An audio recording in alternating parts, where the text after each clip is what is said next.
Hey, it's me again. We're back, and we're going to be in Daniel 6 in the Old Testament today. And if you remember the last time we talked about Shadrach, Meshach, and Abednego and their courage it took to stand up to Nebuchadnezzar and say they would not bow down to the statue.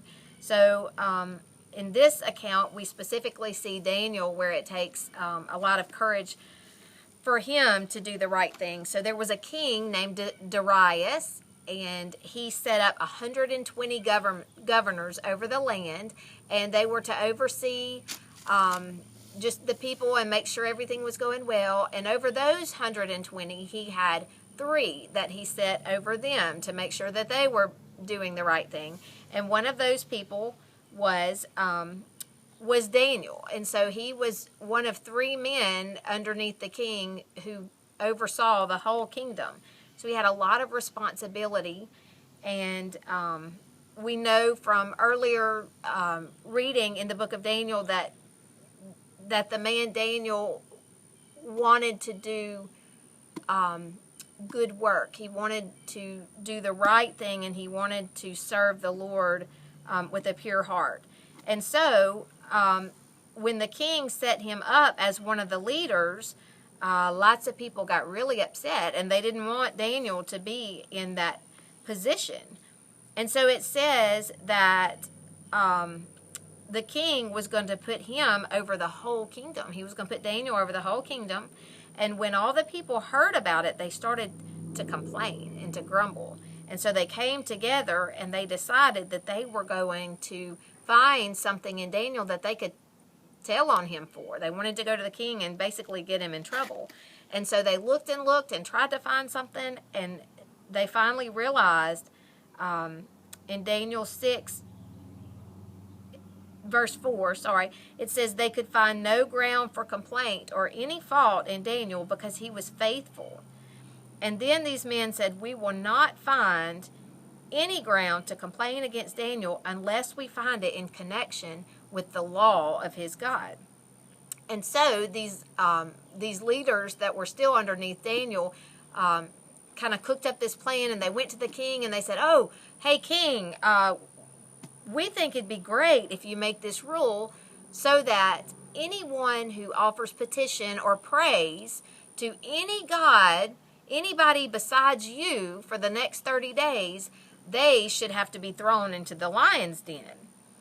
And so the king thought that might be a good idea. I don't know if he really thought about it and thought about what he was doing, but they reminded him at the time, when you sign this law, it can't be changed. It can't be revoked. It can't be canceled.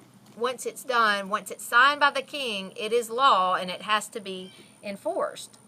And so the king signed this into law. Whoever petitioned or asked another god besides the king, which he was not a god, but he kind of set it up that way. But for the next 30 days at that point, if anyone prayed to anyone else, they would be cast into the den of lions. But one of the neatest verses to me in Daniel 6:10, it says, when Daniel knew that the document had been signed, he went to his house where he had windows in his upper chamber that were open towards Jerusalem. He got down on his knees 3 times a day and prayed, and he gave thanks before his God as he had done previously. Now I think it's neat that the Bible tells us his windows were open towards Jerusalem. I don't know what he was praying for. I imagine he could have been praying for the city. He could have been praying for his friends. He could have been praying for his faith. We're not really sure, but it does say that he prayed and he gave thanks. And it's interesting that he did this after he knew that the law was signed. He gave thanks to God knowing that he could really be in trouble because he was praying and he had his windows open. I don't think he was praying with his windows open saying, hey, check out what I'm doing. I'm praying. God tells us not to pray publicly so that we can be heard, and it's okay to pray in front of other people, but he wants to make sure that we're coming to him in the quiet and in the secret place, not just to be seen. But Daniel he stayed his course and he kept on praying. And of course, these men saw him, and they came together, and they came to the king, and they said, "O king, didn't you sign this law saying that any god or man, anyone who makes petition to any god or man within the next 30 days besides you shall be cast into the den of lions?" The king answered and said, "Yes, this stands fast according to the law of the Medes and the Persians, cannot be changed or canceled." Then they answered the king and said, "Daniel, who is one of the exiles from Judah, pays no attention to you, king. He's not listening to your rule, and he still makes his petition. He's still praying 3 times a day to someone other than you." Verse 14 says, "Then the king, when he heard these words, he was much distressed. He set his mind to save Daniel, and it says he labored. He worked until the sun went down to rescue him." Well, these same men came back and said, "Sorry, you can't help him. You signed the law that says Daniel has to go to the lion's den." So it says the king commanded, and Daniel was brought and cast into the den of lions. The king declared to Daniel, "May your God, who you serve, continually deliver you." And they brought a stone and laid it on the mouth of the den, and the king sealed it with his own signet and with the signet of his lords, that nothing could be changed concerning Daniel. It says then the king, I think he was pretty upset, because it says he went back to his palace that night. He spent the night fasting. He didn't have any diversions. They didn't have TV back then, but he wouldn't have had music or anything that would take his mind off of what was going on. So he fasted, and he was focused, and he wanted to help Daniel. He just didn't know how.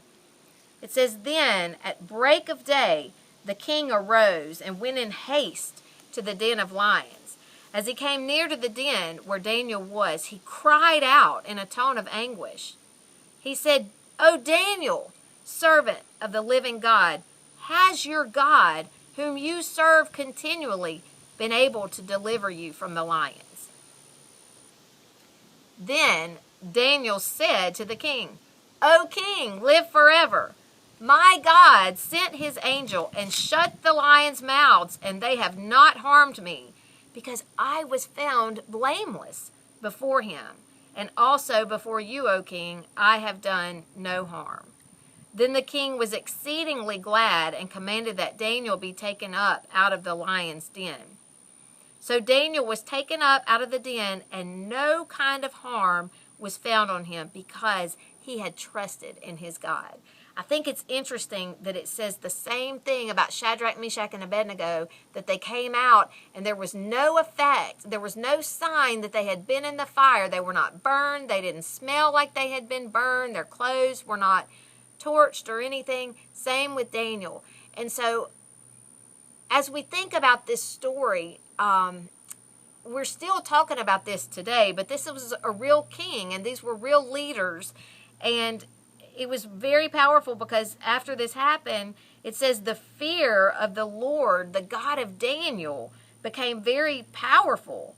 And the king said, "We must serve the God of Daniel, for he is the living God, enduring forever. His kingdom shall never be destroyed, and his dominion shall be to the end. He delivers and rescues. He works signs and wonders in heaven and on earth. He who has saved Daniel from the power of the lions."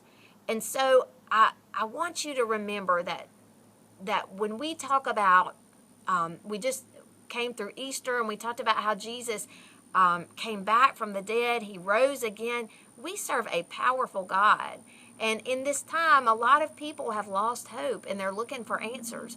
But when we have the hope of Christ in us, we are a light. And sometimes we are confronted with things where we have to take a stand, and we say, "Hey, I don't believe that." Or, you can make that law, but I'm going to pray to my God, because he is the one that has brought me through everything that I've gone through. He has held me in his hand, and He shaped me to be who I am today. And so He is worthy of our praise and our worship. And when we live for God, our lives just look different. And so Darius said, don't worship me. Serve Daniel's God. That is a God worth serving. And so let's live this next week. Let's set our focus, as that picture showed us earlier. We're going to look out and up, because our help comes from the Lord. It doesn't come from man or money or birthday parties or anything like that. Our hope, our source is in God, the one true God, the same God that was sitting on the throne in heaven when this happened with Daniel.